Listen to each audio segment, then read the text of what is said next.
Buong suporta ang pinahayag ng pamahalaang lungsod ng Mandaluyong sa inilunsad na Dial 911 Emergency Hotline at 5-minute response time program ng Philippine National Police.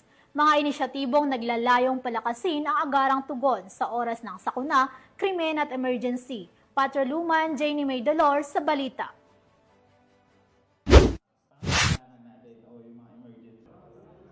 Matagumpay na isinagawa ng Mandaluyong City Police Station ang isang informative drive ukol sa tamang paggamit ng Hotline 911 para sa mga emergency calls bilang suporta sa 5 minutes response time program ng Philippine National Police. Isinagawa ang nasabing aktibidad sa International Bible Church, Barangay Plainview, Mandaluyong City, na lubos na sinuportahan ng pamahalaang lungsod ng Mandaluyong City. Katuwang ang mga barangay kagawad, Salam Advocacy Support Group, Force Multipliers, Barangay Tanod, Barangay Peacekeeping Actions Team at iba pang mga civilian volunteers. Nagpapasalamat ako sa kapulisan na lalong-lalo na sa bagong Chief PNP na kanyang ipinatupad yung 911.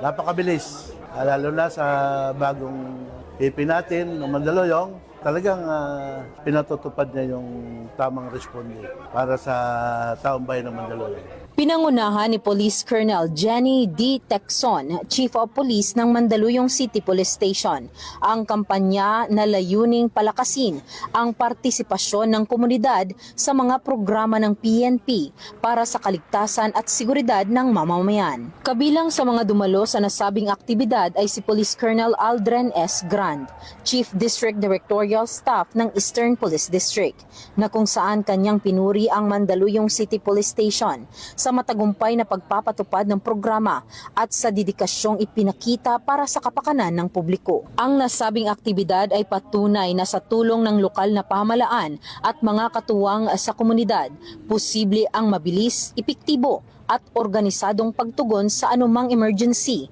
sa pamamagitan ng pagtawag sa 911. Pinangunahan naman ni Reverend Pastor James Lee Tika, Head Pastor IBC, ang ceremonial signing bilang simbolo ng kanyang buong suporta sa nasabing kampanya. Kasama si Honorable Darwin A. Fernandez, ABC President.